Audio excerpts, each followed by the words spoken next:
Welcome to our YouTube channel, The Alien Tales, and please ensure that you have subscribed. The last time we touched, her planet trembled.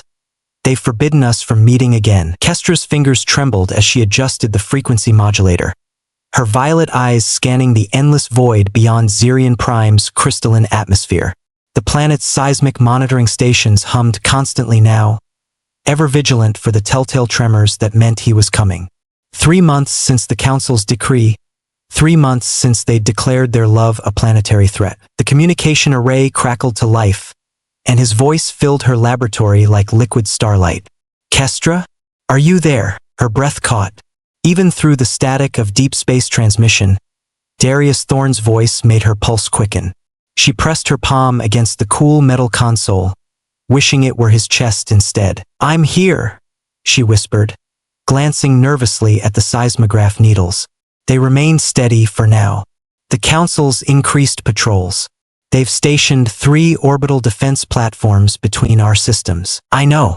I've been tracking their movements for weeks." His laugh held no humor.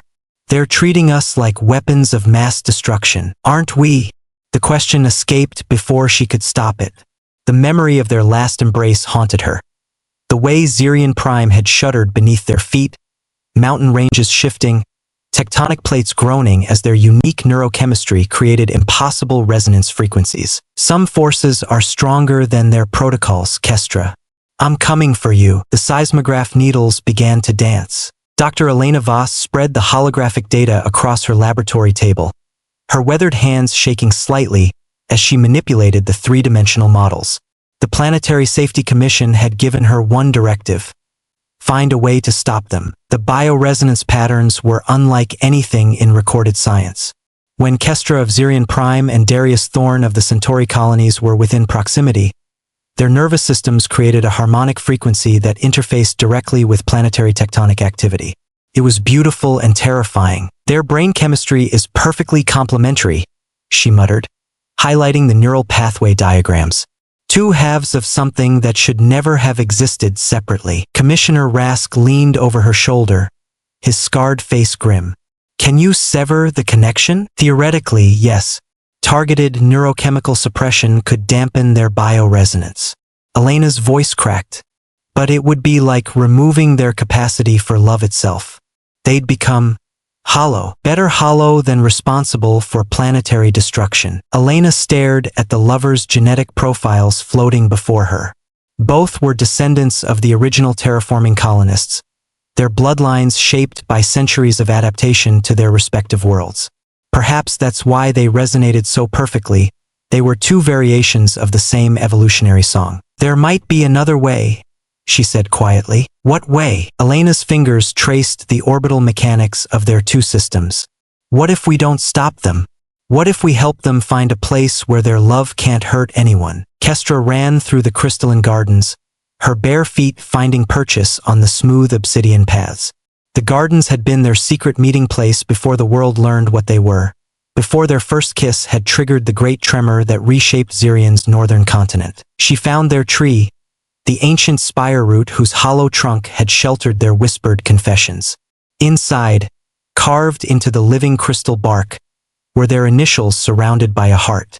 The etching glowed with bioluminescent algae, pulsing like a heartbeat. "I can feel you thinking about him." Kestra spun to find her sister Lyra emerging from behind the crystal formations, her silver hair catching the light of 3 moons. "The seismic sensors registered your emotional spike from halfway across the continent." "He's coming, Lyra. I can feel it in my bones. The Council will kill him before he reaches orbit." Lyra's voice was gentle but firm. "And if he somehow makes it to the surface, the planet will tear itself apart." "I know." Kestra pressed her forehead against the cool crystal. "But I'd rather die loving him than live without him. There are others to consider. Millions of lives who chose to build their cities on fault lines." Kestra's anger made the ground beneath them shiver. They knew the risks when they colonized a seismically active world. Lyra stepped back, fear flickering across her features. "Kestra, your emotions are affecting the substrate. We need to get you to the dampening chambers." "No more chambers. No more suppression treatments." Kestra's eyes blazed with determination. I'm done being a prisoner of my own heart. Darius Thorne's ship, the Resonance, slipped through the asteroid field like a predator stalking prey. The modified cargo hauler bore scars from a dozen blockade runs, its hull reinforced with rare earth minerals that could absorb seismic vibrations. His own design, born from desperate necessity. Long-range sensors are picking up patrol ships, announced his AI companion, Iris. Her voice was warm, programmed to sound like Kestra's when he was feeling particularly lonely. 3 Xerian defense craft moving in formation along the standard approach vector. Then we don't take the standard approach. Darius plotted a course that would take them dangerously close to Xerian's unstable moon. Patch me through to the underground network. Static filled the comm, then a familiar voice crackled through. Darius? Is that really you, you magnificent bastard? Hello, Marcus. I need a favor. Marcus Chin laughed, the sound sharp and dangerous. Let me guess, you want help getting planetside to see your seismic sweetheart. Do you have any idea how many government agents are crawling through my operation looking for you? I'll make it worth your while. I've got coordinates to a rare Earth deposit in the Centauri system. Enough to fund your rebellion for the next decade. The silence stretched long enough that Darius wondered if the connection had died. Finally, Marcus spoke. You're talking about infiltrating the most heavily guarded planet in 3 systems to see a woman whose very presence could crack the world in half. That's not love, Darius. That's insanity. Sometimes they're the same thing. The abandoned mining tunnels beneath Xerian Prime stretched for hundreds of kilometers, a forgotten network from the planet's industrial past. Here, in the darkness, the Resonance Liberation Front operated beyond the reach of the Council's surveillance. Marcus Chun led Kestra through twisting passages lit only by bioluminescent fungi, their footsteps echoing off ancient stone. She wore a neural dampening collar, crude but effective at masking her biosignature from the seismic monitoring stations above. Your boyfriend's crazier than I thought, Marcus said, checking his wrist scanner. Flying a cargo hauler through a gravity storm just to get past the orbital defense grid. He made it. Kestra's heart leaped, and the dampening collar sparked as it struggled to contain her emotional spike. Barely. Iris managed to set him down in the old quarry site about 50 kilometers from here. Marcus stopped at a junction, consulting his map. The Council's mobilized every available unit. They're treating this like an invasion. Kestra touched the collar around her neck, feeling its cold weight. What happens when I remove this? The moment your biosignature goes active, every seismic sensor on the planet will know exactly where you are.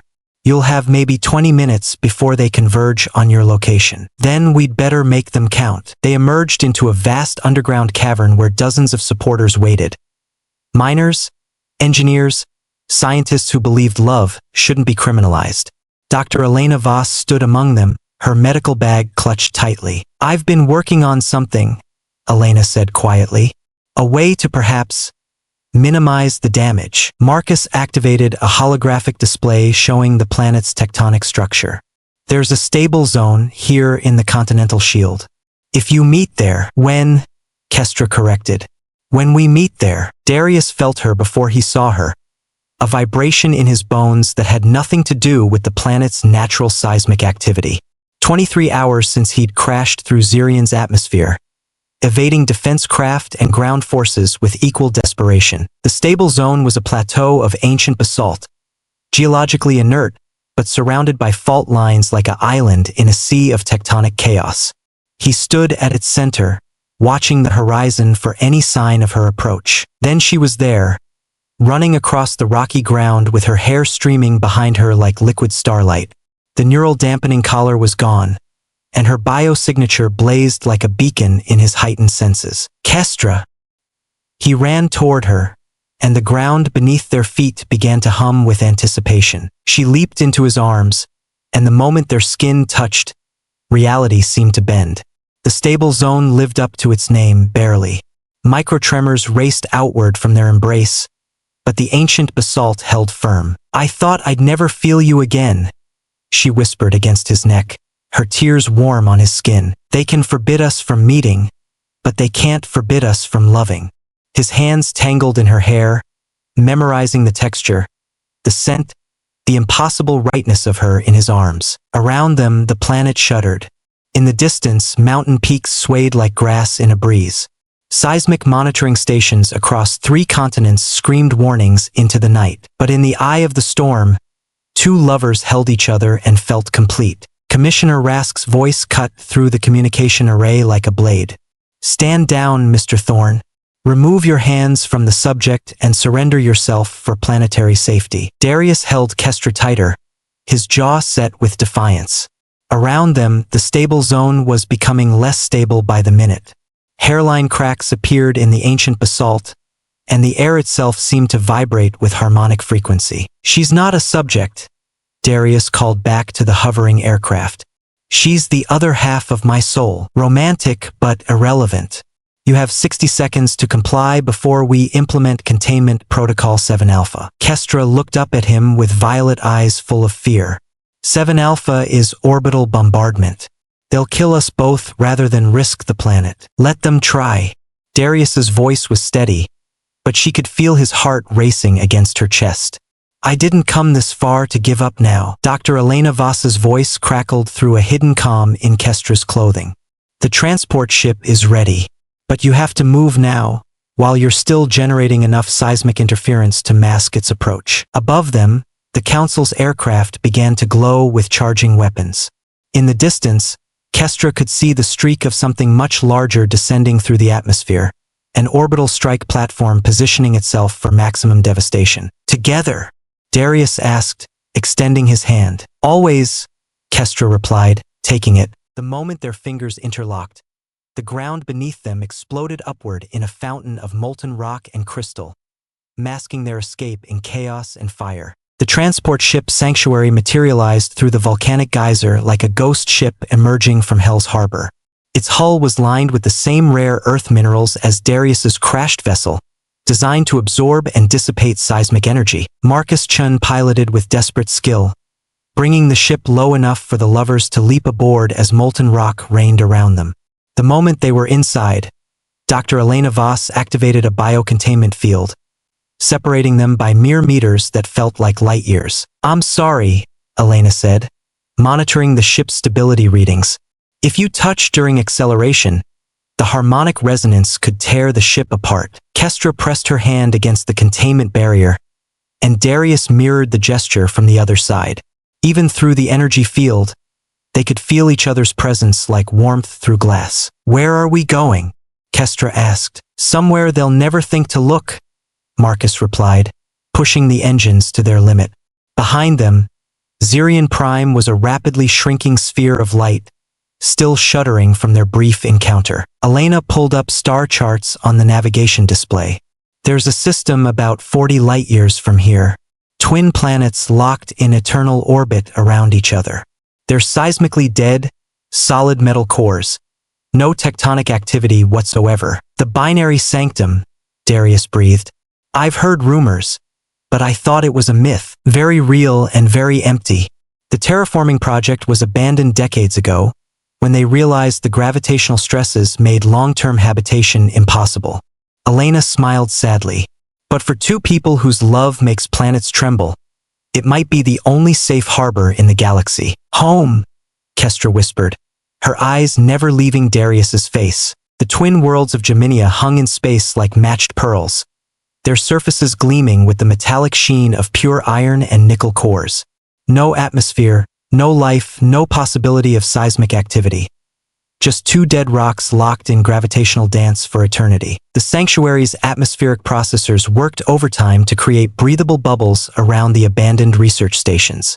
It would take years to make either world truly habitable, but it was a start. Kestra and Darius stood together on the surface of Geminia Alpha, their biosuits protecting them from the vacuum while allowing them to touch at last without consequence.